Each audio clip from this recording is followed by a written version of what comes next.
you recently published the book, the Strategic Workforce Planning Handbook.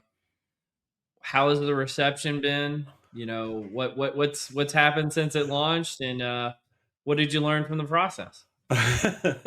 Well, um, I think the reception has been pretty good.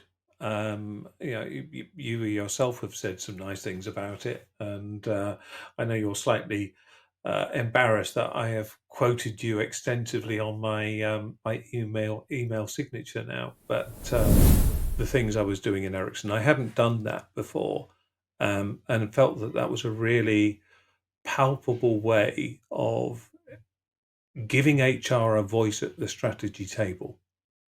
How is the workforce? Yeah, if the workforce isn't fit for purpose, how how is that purpose then frustrated? Well, let me ask you this, David. I think this is a really important question. I would say, like, we have one of the highest IQ audiences out there, but that doesn't mean that everybody that listens is familiar with workforce planning. Are you a person that has a lot of soul, David?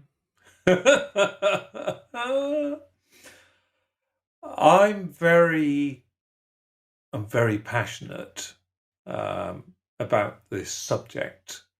Um, people say I should get out more, but and I know there's a double edge to your question.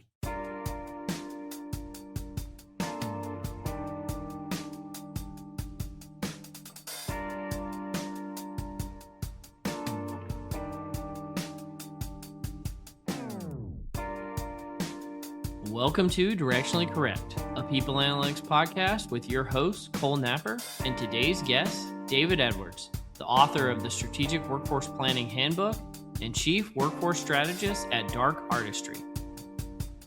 Hey, Directionally Correct fans, this podcast is dedicated to you to help democratize people intelligence for the world of work. If you're looking to support the podcast, please make sure to listen weekly, subscribe to the Directionally Correct Substack newsletter, sign up for the Data Driven HR Academy at datadrivenhracademy.com, purchase Cole's book, People Analytics, or check out everything else at colenapper.com. Before we get into it, a quick word about HR Bench, the company powering this podcast. You know, when we all started in people analytics, we wanted to do strategic work, building predictive models, workforce planning, advising the C-suite, and most of all, quantifying the impact for the business. Instead, we spend months building dashboards and reports that should already exist. HR Bench eliminates that entire phase. Your HRIS connects, your metrics calculate, your benchmarks populate. This is not novel. This is day one, not quarter two. That means skipping straight to prescriptive analysis, storytelling, and taking action for the business. Want to learn more? Book a demo at hrbench.com/directionallycorrect. Find out more about the company powering this podcast and building the future of people intelligence. As always, all opinions are our own, and thanks for being a listener. Well, David, you recently published the book, the Strategic Workforce Planning Handbook. How has the reception been? What's happened since it launched, and what did you learn from the process? Well, I think the reception has been pretty good. You yourself have said some nice things about it, and I know you're slightly embarrassed that I have quoted you extensively on my email signature now. But yeah, people have generally been extremely nice, extremely supportive. The strange thing is, I've got no idea how well it's doing, because, and I think you publish through Kogan Page as well, so you get Yeah. sort of twice a year you get sort of a statement saying how you're doing, and I had one through at the end of March, which was up to the period about 3 days before the wretched thing was due to launch. So basically, it said, "Yeah, you owe us $250 still for the index writing." So I've got really very little idea as to sort of how it's done. But I think, yeah, I'm keeping my fingers crossed that people are finding it useful. What I what I've learned from it, well, the first is that don't expect to buy a brooding mansion on the Cornish coast or something from writing a book, because that ain't going to happen. The, the second is that 80,000 words isn't so bad or so difficult if you break it into chunks, and into uh, sections that you sort of, feel pretty good about. Um, the other thing that struck me, though, is I think just a product of the times, and that is that things are changing so quickly, so substantively, that parts of the book, to me at least, felt almost obsolete by the time they came out. Um, Conversations about, let's talk about something more than just skills, let's talk about tasks as well, seemed or felt very fresh back in sort of May, June of last year, and felt not remotely fresh by the time we got to the beginning of this one. Um, the pace at which forms of AI have developed way outstrips anything I might have said in the book. Indeed, I might have been sort of quite not cynical, but just sort of, oh hey ho, about it. I should have been a bit more prescient there. Well, give yourself some grace because I think there's many of people that are not as deep into this space as you are. And so having a mind like yours guide them through this process, even if it feels like it's a little bit behind, it's actually eons ahead of where they are. And so it's still quite helpful. The other little hack I found, and it's only helpful on Amazon, is they'll give you kind of like a little ranking of where your book stands. That's the only way I was able to find like a proxy of how well it was selling in between. But that's just a little hack for you if you want to figure that out. Yeah, I have tried that on Amazon.com. You get that sort of kind of number on Amazon.co.uk. You just get lumped in as number 458,962, in books. So yeah, that can be a little bit demoralizing. But lots of people are publishing books all the time. I think this is still a very a very uh, fecund, fertile sort of space for people who are looking to sort of write about it, because it's also changing so fast. The actual practice itself is um, is moving at such a ridiculous pace. I wouldn't have. I'll give you a really practical example. So, less than 2 years ago, I used AI to summarize templates that the people had submitted to me with their strategic workforce plans. And I got torn to shreds for using AI. Why should I pay any attention to an AI generated summary? Now, if you're not using AI to actually develop some of the insights, um, people might think there's something wrong with you. That's quite a sea change. Well, and I think there's a part of it too, which is I don't necessarily trust people's opinions or arguments against me if they're not in my best interest. Yeah, that's true. No turkey ever voted for Christmas or Thanksgiving, right? Exactly, exactly. Well, and you got into this space. Well, I mean, you've been in this space quite some time, but recently you were leading workforce planning at Ericsson before what you're doing at Dark Artistry now. Can you tell, like, how did more recent experiences that you've had in the workforce planning space inform what you wrote in the book and how you think about the evolution of workforce planning over the years as well? Oh, yeah. I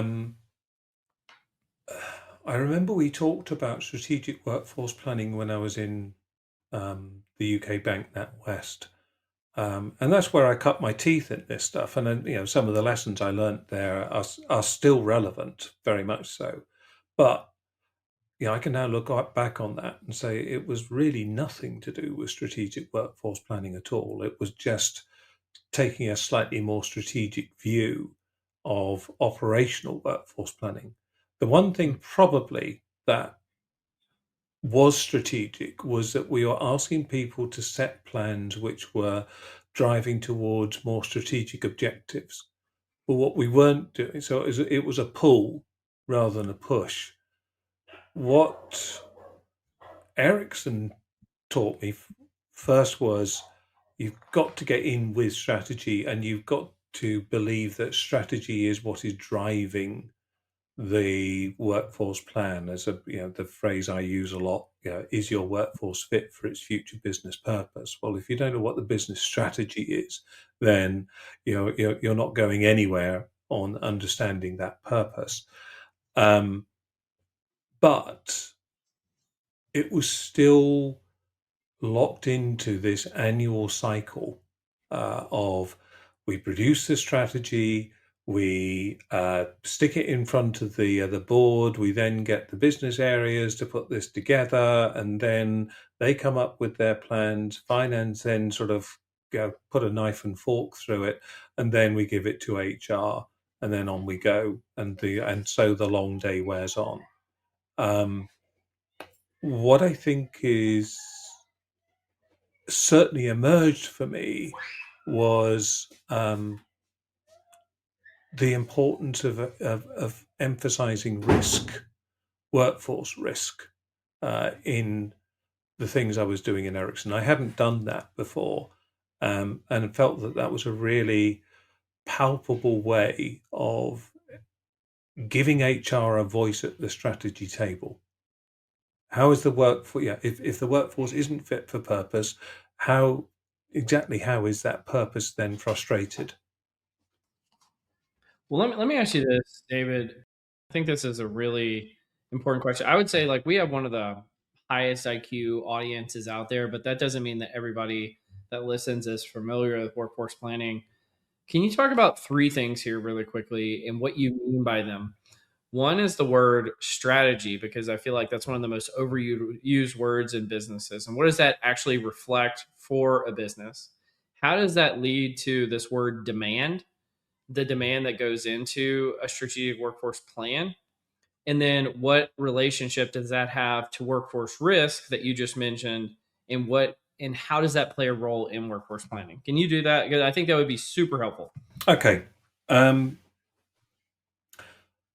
I'll try to bundle all of those three things up in one example, if I may. And it's an example that I've used a few times before in different contexts, but I make no apologies for making it.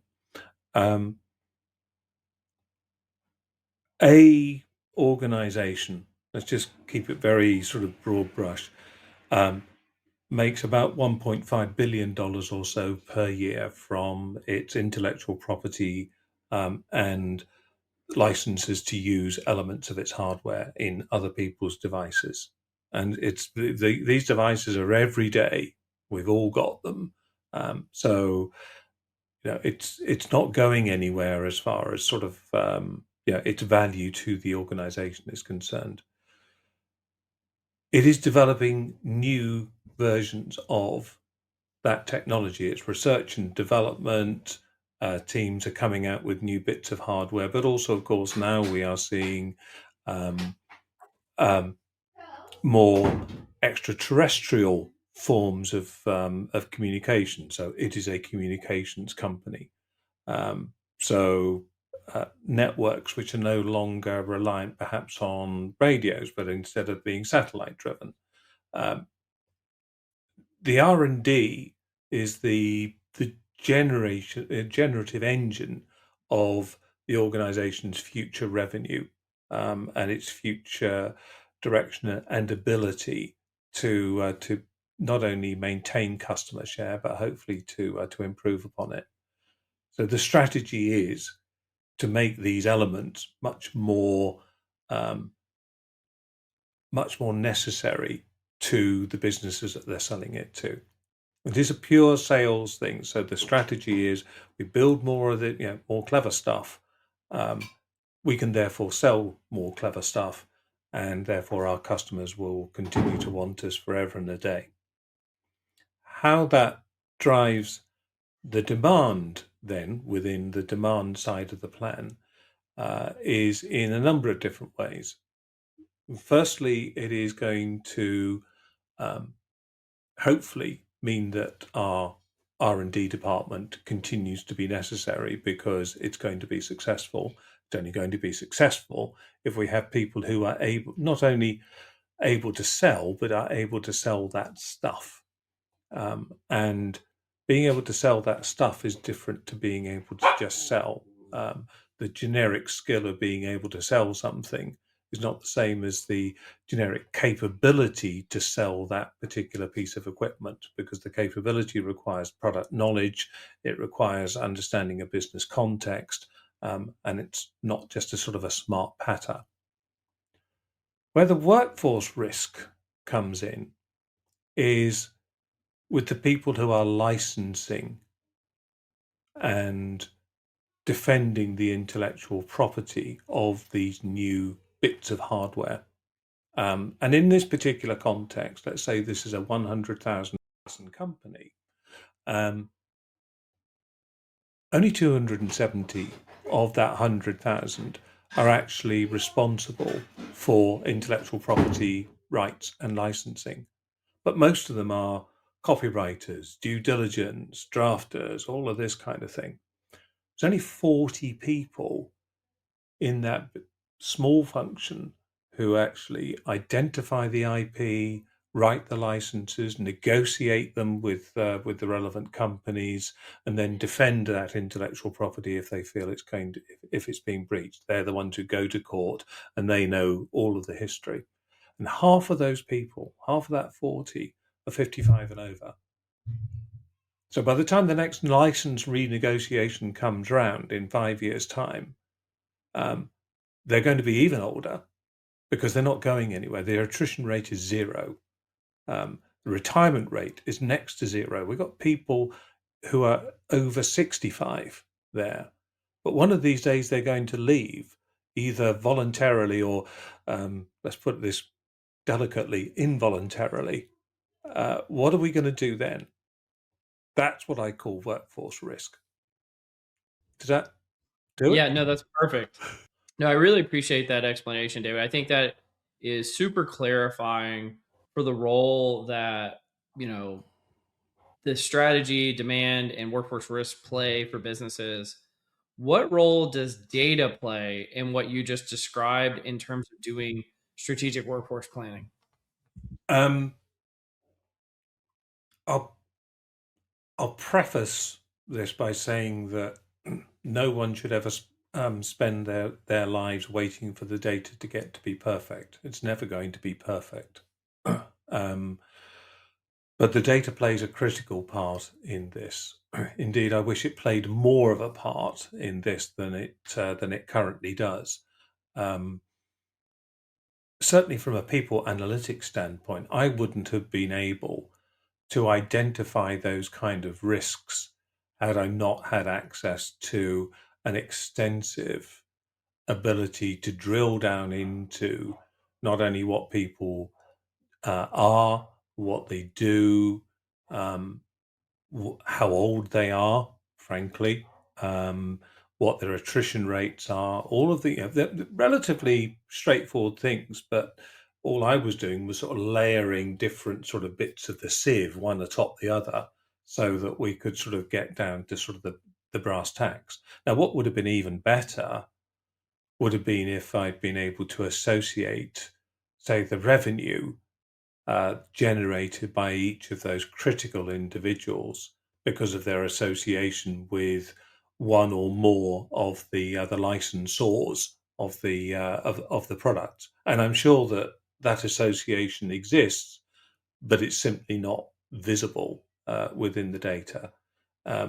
What would be better still, perhaps in future, would be to synthesize that with estimates of future license revenues or future growth in particular markets, so that we could then calibrate that risk to more specific individuals. Because typically succession plans are not sort of based on a group of people; they're based on individuals. Um, being able to pinpoint key person risk is arguably something which would be a value add to the business in understanding the risks to its strategy. Yeah. Do you like promoting your book? No. It's very painful, isn't it? it's it's properly painful. It really, really is. I yeah, despite appearances, I'm actually sort of quite shy and retiring. And it's the sort of the kind of the old tears of a clown kind of thing. That people are not necessarily the sort of the show people that you think they are just because they stand up and they speak. Um, you just have a particular sort of immunity to doing that. So yeah, I don't like the whole business of feeding the LinkedIn beast and saying, "Hey, look how good I am," and all of this kind of stuff. It doesn't sit well with me, but it's a necessary evil. Yeah. What's the relationship in your mind then between strategic workforce planning and analytics? Uh, And why do they need each other? oh, well, I'm glad you said why do they need each other because they absolutely do. Um, Strategic workforce planning can't simply exist in a vacuum. It has to be informed by evidence. And I'm increasingly of the view that you shouldn't plan strategically for the whole workforce so much as plan for those parts of the workforce that are themselves strategic. Now, analytics is the only thing which is going to tell you that. Oh, okay, so yes, you might have a gut instinct about those kind of things. Um, you know, at this stage of the cycle, yeah, anyone who's good at agentic AI is presumably strategically important to a business. Um, but there are other things as well that you can use for that. But having the evidence base is fundamental. I would contend, with all the greatest respect to Amit Mahindra, that it's not a case of one or the other. I think people analytics needs um, a vehicle for the resolution of the things that they call out. And I think also strategic workforce planning, because it is necessarily looking at business strategy, is able to apply context to the analytics that are coming through. That that's my view. Is it always going to be that way? Heaven only knows. And Ahmed, obviously a friend of the podcast, what is his perspective? He thinks if yeah, but if it's a toss up between people analytics and SWP, people analytics wins every time. I, I subscribe to the a more collaborative view. Mm-hmm. Well, what role? I would say kind of I love workforce planning, and I've done both the strategic and the operational side of things. I have always had a bias, which has put me at odds with the field at times. That the operational work is the most important because it is what business leaders value, frankly, the most. It's the easiest to show the tangible impact, and frankly, is the least likely to sit on a shelf and not be acted upon. What is your perspective on the operational side of things versus the strategic? I think that's definitely a the right pragmatic view to have because businesses are, for good or ill, driven by the quarterly cycle, the annual cycle, the imperative to look further into the future and prepare for it um, is not as great, is nothing like as great as the imperative of making sure you get sort of, you show progress quarter by quarter, year on year. Um, Therefore, um, the ability to forecast with reasonable accuracy the workforce needs for the next year or so, uh, are self-evidently vital to the business as it stands. What I think and yet strategic workforce planning at the moment seems to be going through a little bit of a I was going to say renaissance. I'm not quite sure if it was ever quite as sort of, whether there was a first wave of love with SWP, but there is a recognition now that things are changing significantly, and that whether we like it or not, big change is coming down the pike. It's just that we're not quite sure exactly what that change is going to be. How do we prepare for it? Um, and I think the purpose of SWP may may change to being something more about how do we respond to change, to sudden flips of direction, as opposed to what are our workforce or capability needs over of the next year going to be. I mean, it seems like, and I've said this quite a few times and written about it a few times as well, that it's like evolving into AI workforce transformation.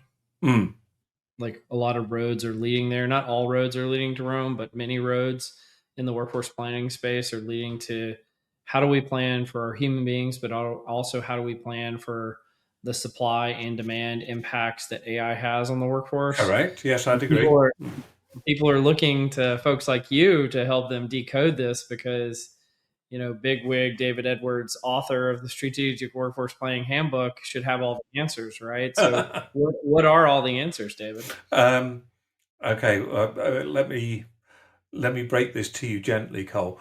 Uh, um, I don't have all the answers. In fact, I'm quite sort of swept along by the pace of change.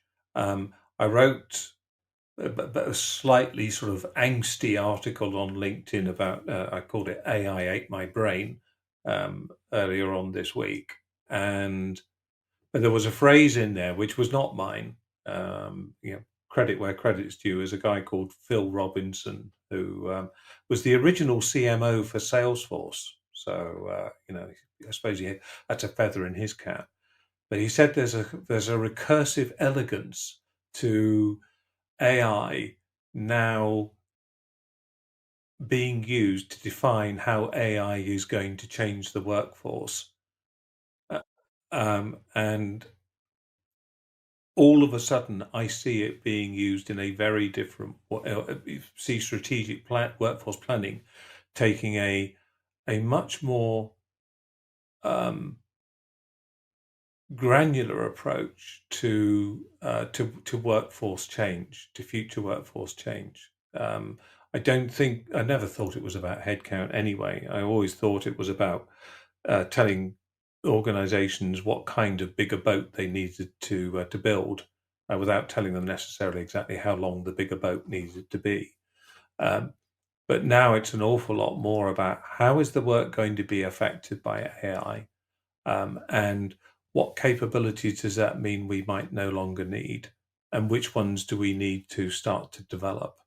Now, that none of that will come across as remotely new to anyone, but I think that the involvement of strategic workforce planners in trying to define how that work changes is a new development. And it poses questions as to whether or not that is actually SWP's responsibility at all, or whether it's, this is something that should be done by an organizational effectiveness team instead. Are you a person that has a lot of soul, David? I'm very I'm very passionate about this subject.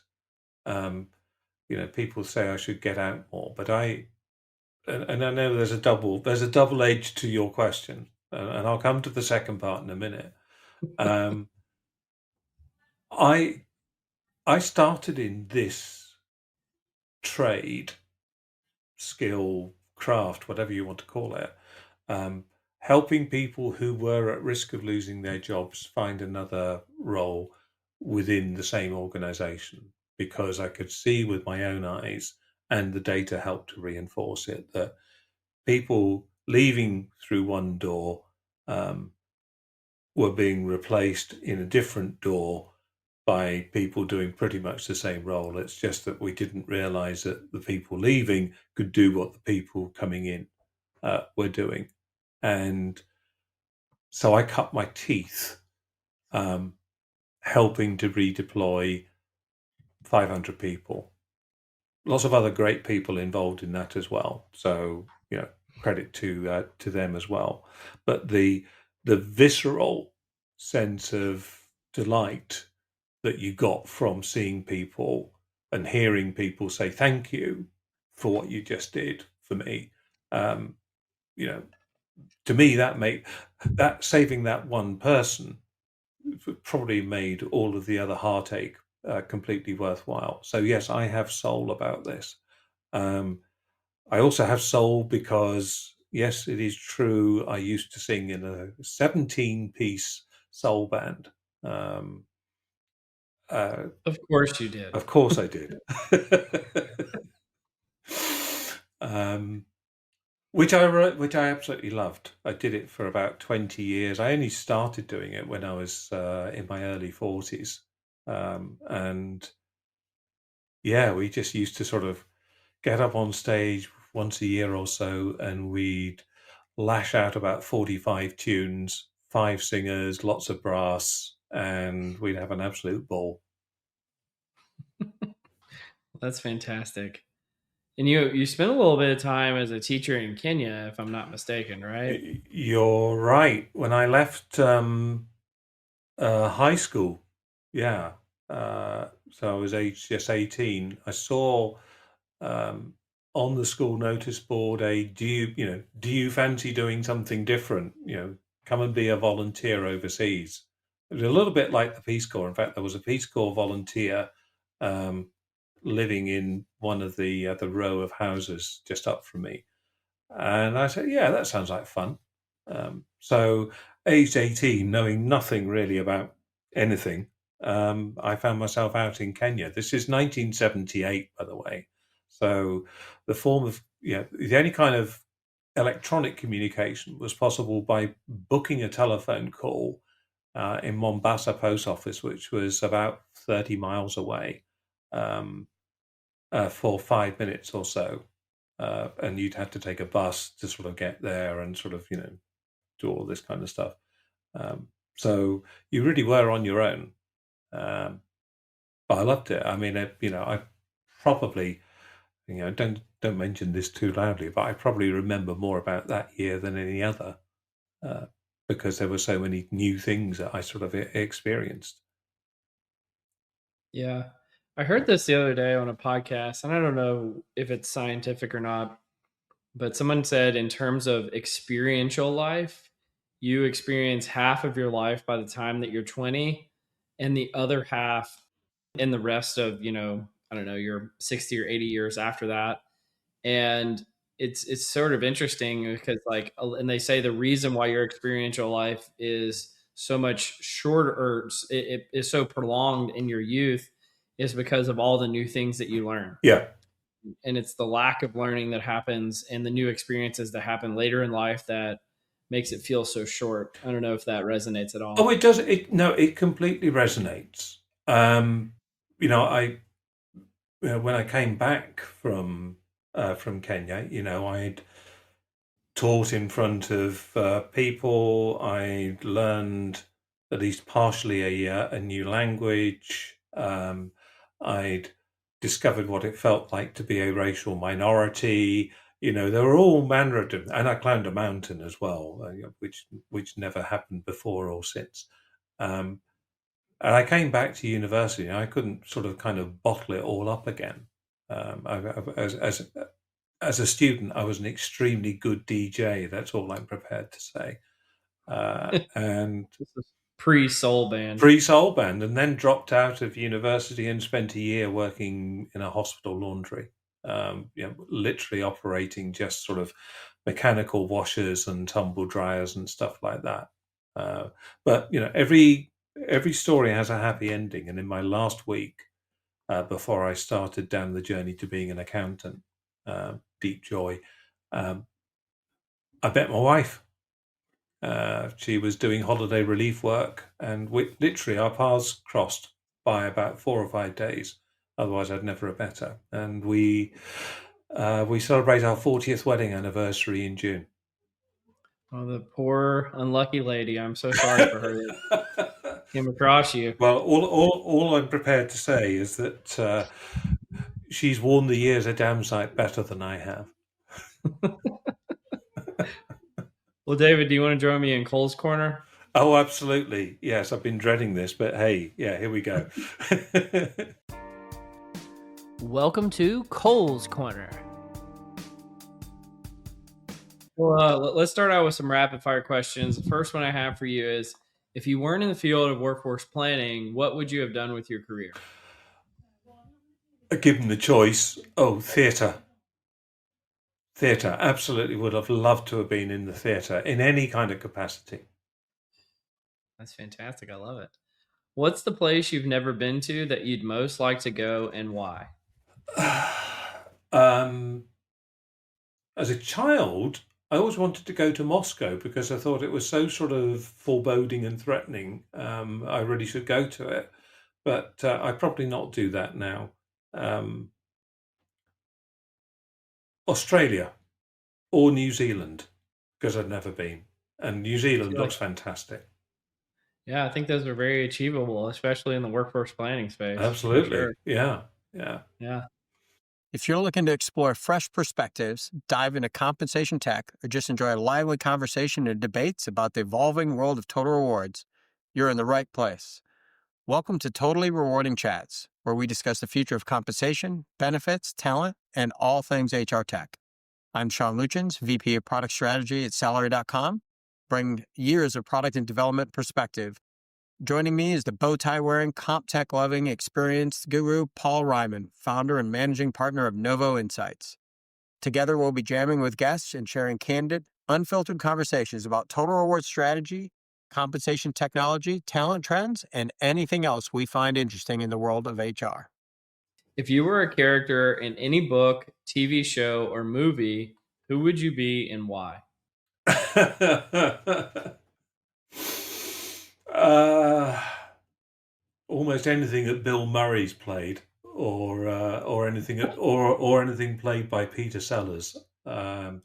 I I love the comic timing and gifts of those two people, and their ability to act out of their socks, transversing comedy into absolute sort of deep and dark pathos and drama. I'm definitely a big Groundhog Day fan. That's a good movie. Absolutely, but I also love Lost in Translation, for for different reasons. And if you're a Peter Sellers fan, then Being There is a fantastic movie, as is Doctor Strangelove. It's a nice story, actually, by the way, of Doctor Strangelove, because he was originally due to play 5 characters. But for whatever reason, he ended up only playing 3. And Stanley Kubrick, the director, said after the filming, he said, "Oh, Peter Sellers, he was fantastic." So we got 3 actors for the price of 6. Yeah.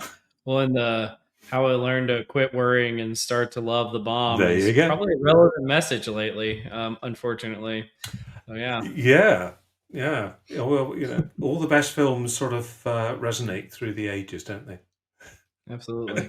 We got one big question for you, and we've touched on it somewhat, but I'm curious.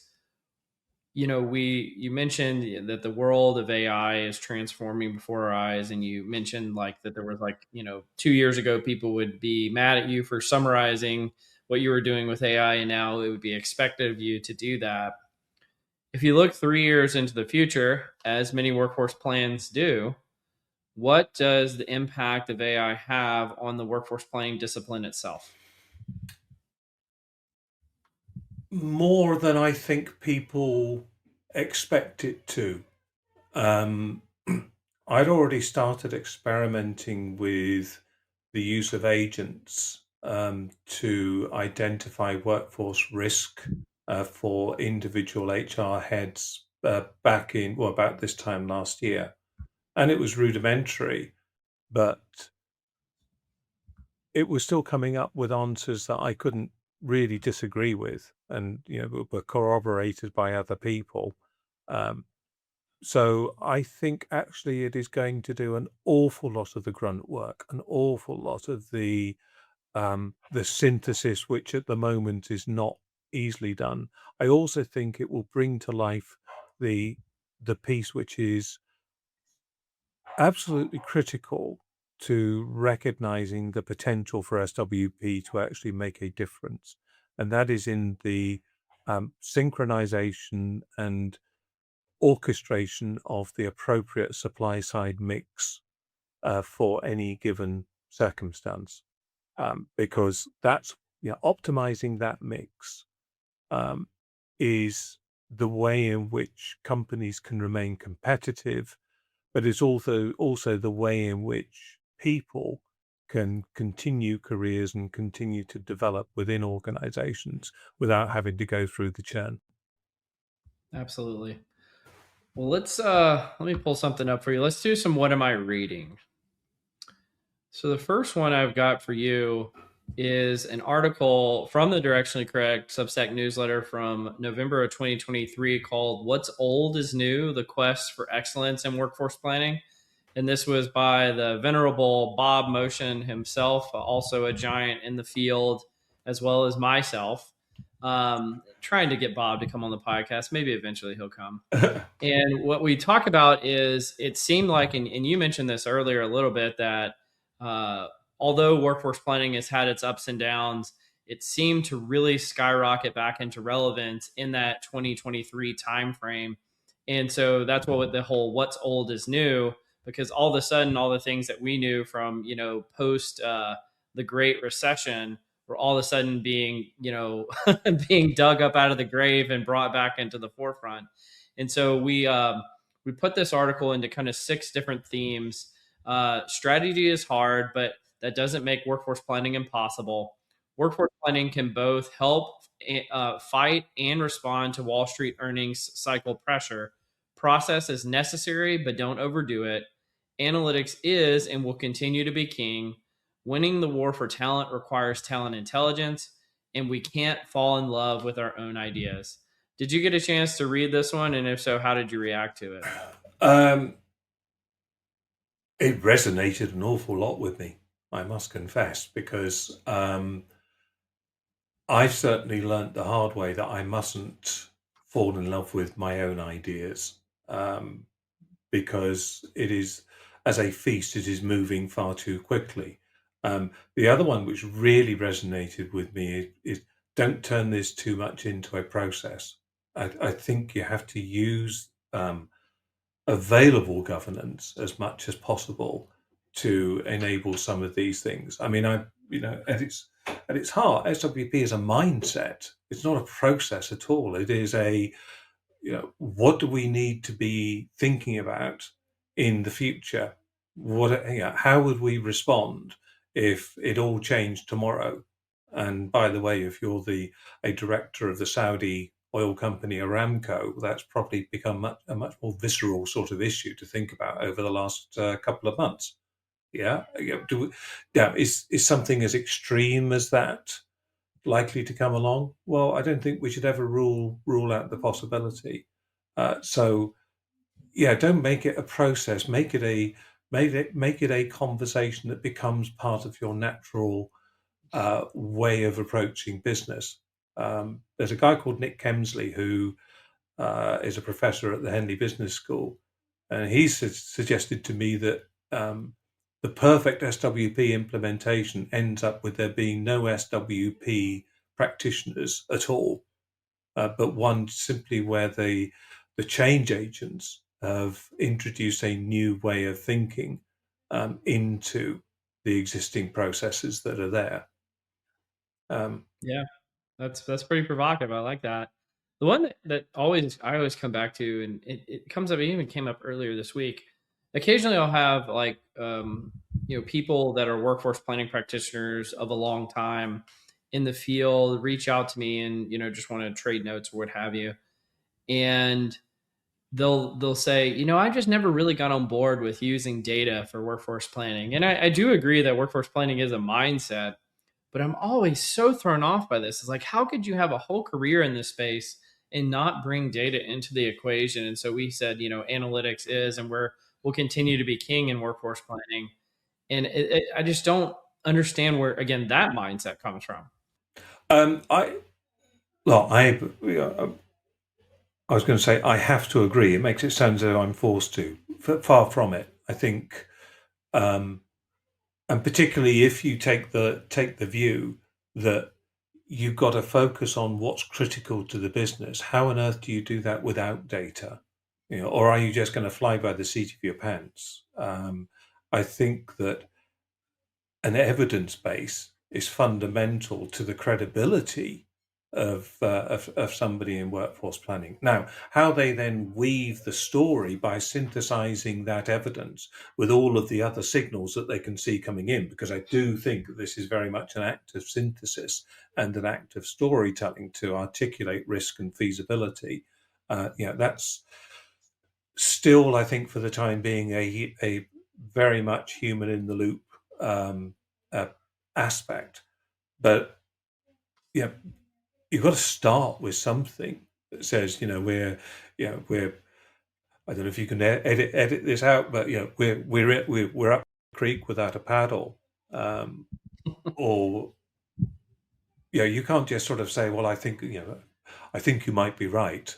Well, here's the evidence that says either you're right or you're wrong. Here's the evidence that says that actually this project you've just negotiated the funding for isn't going to fly, because guess what? It takes longer to hire the people that you think you're going to need than you've got time to actually execute on the project. That's evidence. Go figure. Yeah.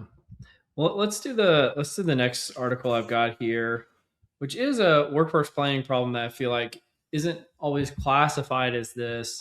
But this is from the National Bureau of Economic Research, that they published a study, which I always find it interesting when, other disciplines that you don't necessarily associate with a particular field do some research on that field. And so this study was called "How Do You Find a Good Manager?"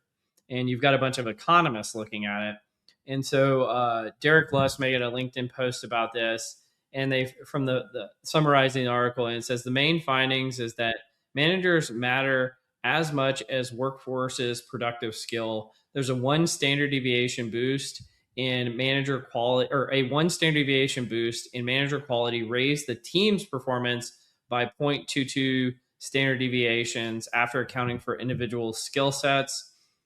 Self-selected managers underperform. So basically, if you're a person who pushes to be a manager, you're likely to be 0.1 standard deviations lower in performance than those who were just randomly assigned to be managers.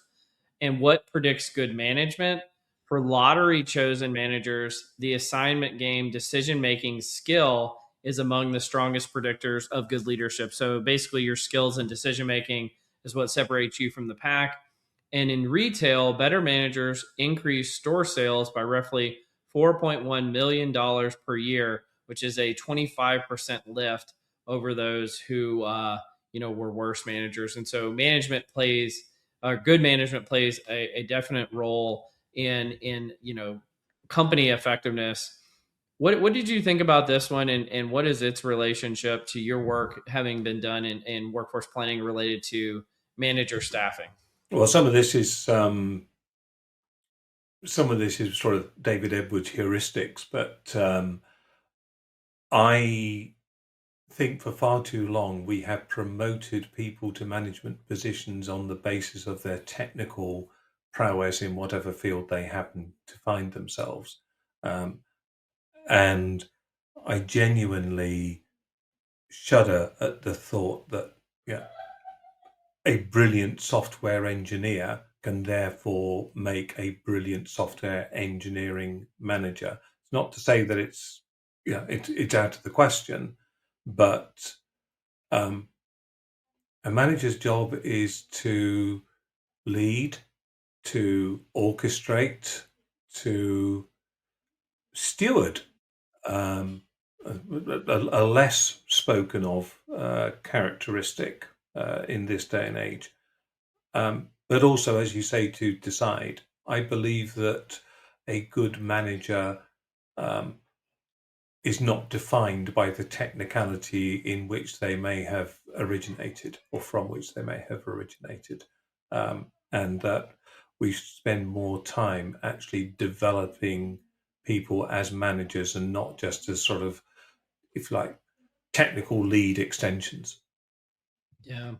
When this article talks that there's really three M's that are related to good management, it's monitoring effectively, allocating task or matching to people's strengths, and motivating the teams even without financial incentives. Those seem to be the differentiators Yeah. in good managers. So monitoring, matching, and motivating. Well, there's a very, there's a, a well-used phrase, but I think it still holds good that people join great companies and they leave bad managers.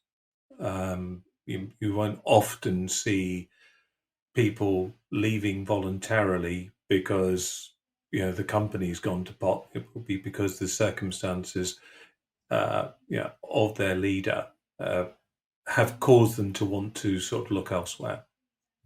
Absolutely. Let's hit the last one, and I'm very curious to get your Oh, reactions. I'm dreading this one. I bet you are. So, previous guest of the podcast, somebody we talked about a lot, Mark Efron and his group, the Talent Strategy Group, wrote another very, very provocative piece in 2023 called "What Should We Do About Hal?" And so, Hal is a loyal, friendly, and well-liked guy. He's been with your company for more than 20 years, and he's in a big, important role. And essentially, what they're saying, but consistently, Hal has either average or below average performance ratings. What should you do about Hal? And essentially, they go through a lot of reasons here. That you should essentially get rid of Hal, and the performance benefits will be immediate. And it's because Hal blocks other people's advancement. You as a leader are judged by Hal's mediocre results, and so you're showing that you're tolerating poor results.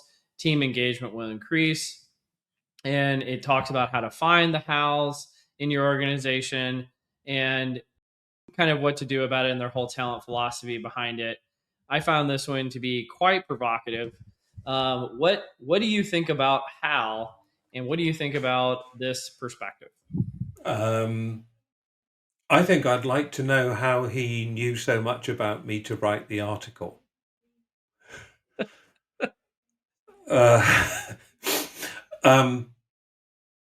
I recognize Hal. In some respects, I empathize with him, but I also endorse the argument that is made in the paper. We, especially in Europe, I don't know if it's the case in the US, but we are seeing our workforces age at a slightly scary rate. That the median age of companies is increasing at a faster rate than I think I've certainly seen it over the last 10, 15 years. Why is that? It is because um, we're healthier. And I speak as an old person, so I'm allowed to be sort of, sound slightly provocative as well. Yeah, we're healthier and we actually quite enjoy working. B, the financial crash basically screwed up our pensions. So we're finding ourselves having to work longer to get to the sort of the place that we promised our spouses that we would get to.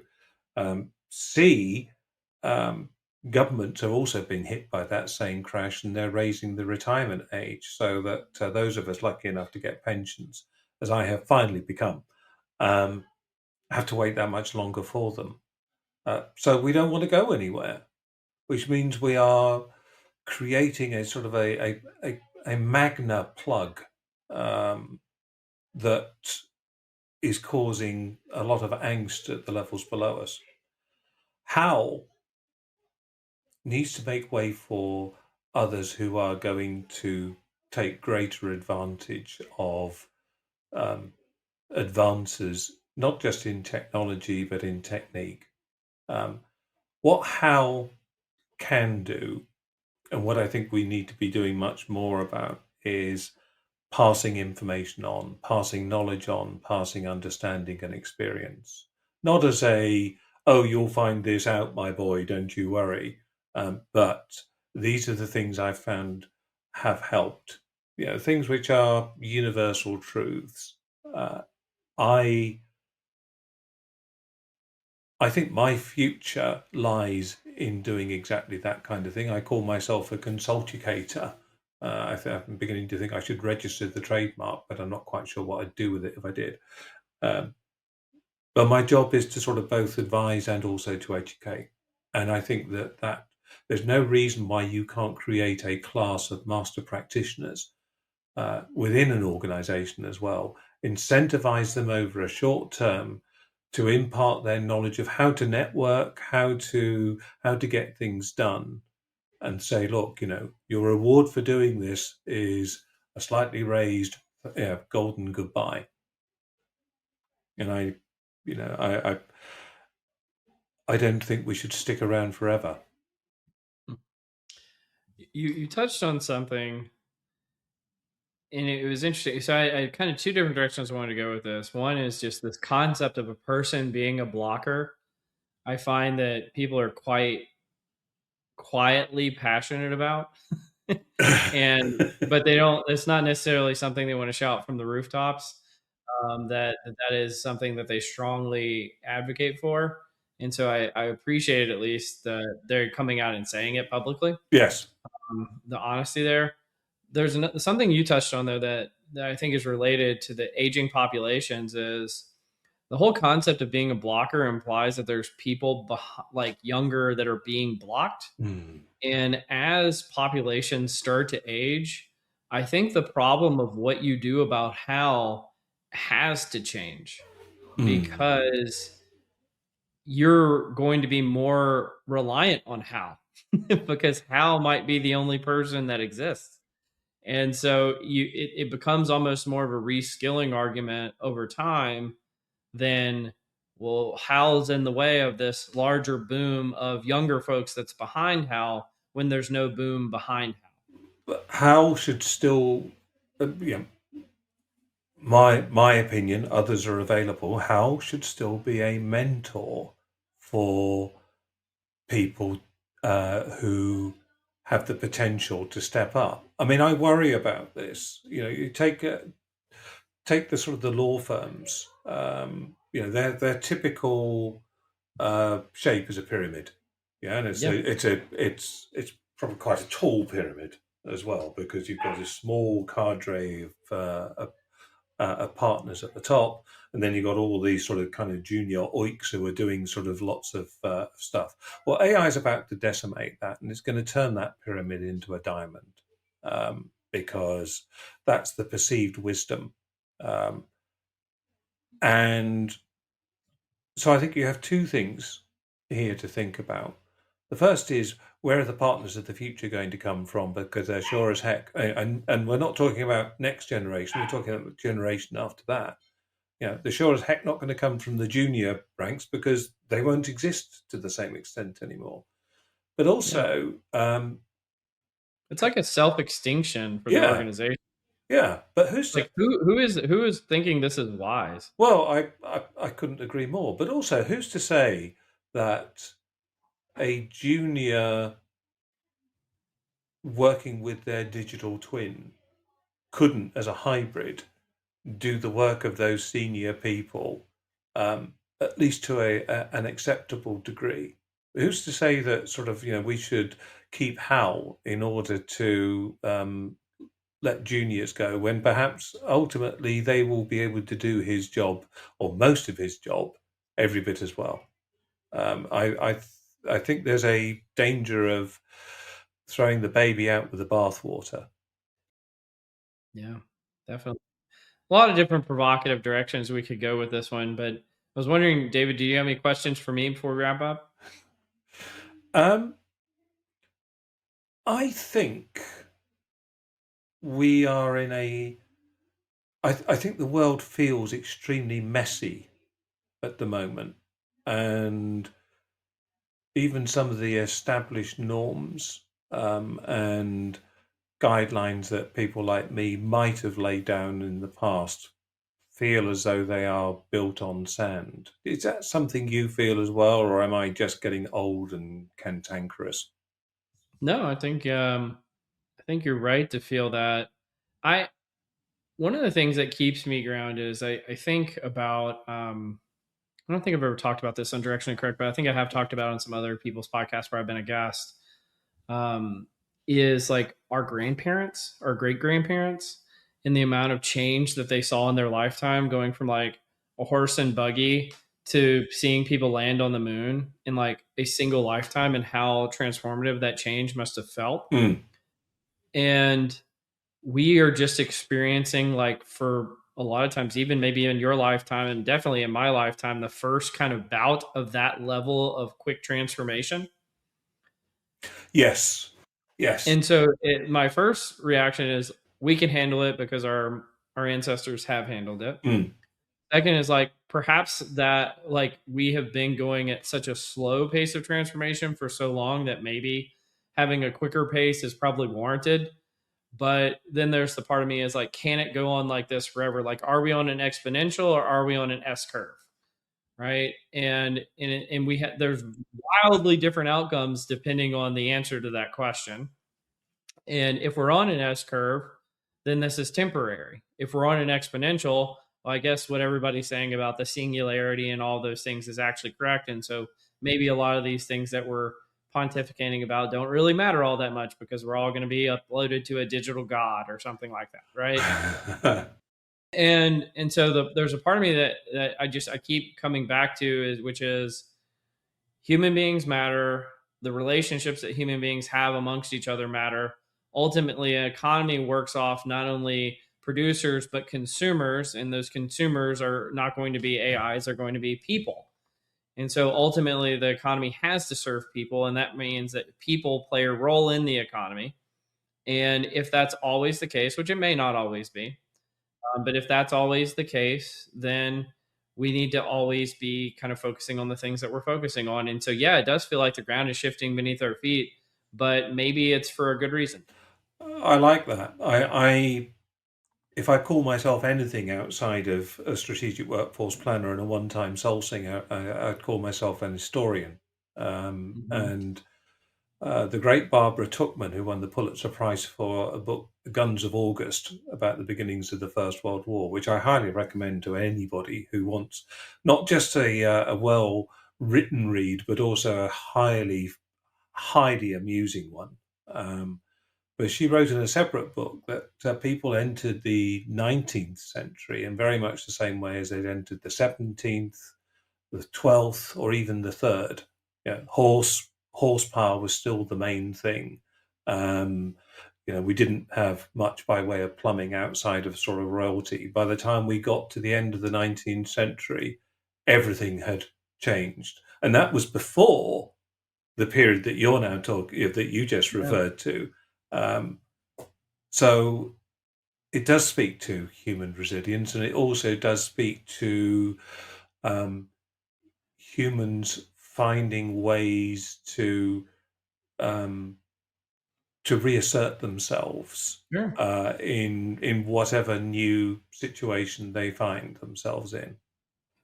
Well, and to be clear, during that period of time of like the Industrial Revolution, all of that, there were also two world wars. There was a lot of the labor movement was formed. There Mm, was child labor laws that had to be put into place. There was a lot of like, oh, we figured out that chemical weapons can be used, and mm.